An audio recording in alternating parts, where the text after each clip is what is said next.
এই ঈদের বন্ধে আমরা অনেকেই মাইক্রোওয়েভ ওভেন বা এয়ার ফ্রায়ার ইউজ করবো বাসায়, এবং এই দুটো হোম অ্যাপ্লায়েন্স নিয়ে আমাদের একটা ধারণা কাজ করে যে এখানে রেডিয়েশন ইউজ করা হচ্ছে, যা কিনা আমাদের শরীরে ক্যান্সারের একটা কারণ হতে পারে। চলুন ফিজিক্স এর ব্যাকগ্রাউন্ড থেকে জেনে নিই আসলে এটা কি আমাদের শুধুই ভ্রান্ত ধারণা বা this is a real fact. আসলে ভয়টা আসে রেডিয়েশন থেকে। মাইক্রোওয়েভ ওভেন বা এয়ার ফ্রায়ার আমরা যখনই এই শব্দটা উচ্চারণ করি আমাদের মাথায় রেডিয়েশন রেডিয়েশন শব্দটা ঘুরতে থাকে। আর রেডিয়েশন ডিরেক্টলি অর ইনডিরেক্টলি ক্যান্সারের সাথে রিলেটেড, এটা আমরা সবাই জানি। কিন্তু দেখেন এই দুটোর মেকানিজম যদি আমরা দেখি ফিজিক্স এর ব্যাকগ্রাউন্ড থেকে, তাহলে আমাদের ধারণাটা ক্লিয়ার হয়ে যাবে। মাইক্রোওয়েভ ওভেনে ইউজ করা হয় ইলেকট্রোম্যাগনেটিক রেডিয়েশন নয়, ইলেকট্রোম্যাগনেটিক ওয়েভ।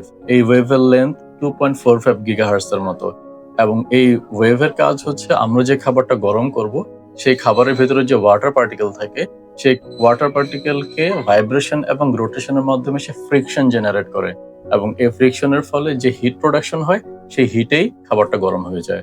তাই এখানে কোনো আয়োনাইজিং রেডিয়েশনের কোনো প্রেজেন্স নেই। আমাদের বাসা বাড়িতে কিন্তু আমরা ব্লুটুথ ওয়াইফাই ইউজ করি, সেগুলোও এক প্রকার নন আয়োনাইজিং রেডিয়েশন।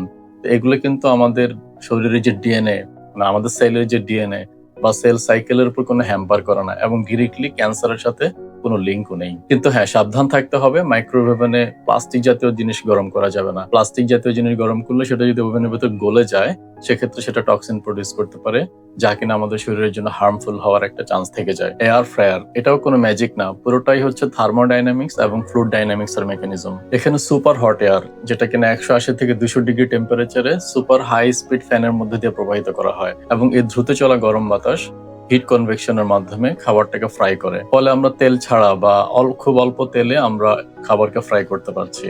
এখানেও কিন্তু আয়োনাইজিং রেডিয়েশনের কোনো প্রেজেন্সই নেই। তাই সেই মেকানিজম থেকে কিন্তু এয়ার ফ্রায়ারও আমাদের জন্য সেফ। হ্যাঁ, এয়ার ফ্রায়ার কখন ক্ষতির কারণ হতে পারে? আলু জাতীয় যে সকল খাবার আছে সেগুলো যদি আমরা ওভারকুক করে ফেলি, তাহলে সেটা অ্যাক্রিলামাইড জাতীয় সাবস্ট্যান্স তৈরি করতে পারে, এবং সেটা এক প্রকার টক্সিন, আমাদের শরীরের জন্য অবশ্যই ক্ষতিকর। তাই মাইক্রোওয়েভ ওভেন বা এয়ার ফ্রায়ার দুটোই আমাদের জন্য ভালো হবে যদি আমরা সেটা ঠিকভাবে ইউজ করতে পারি। ভুলভাবে ইউজ করলে তো ক্ষতির কারণ হবেই।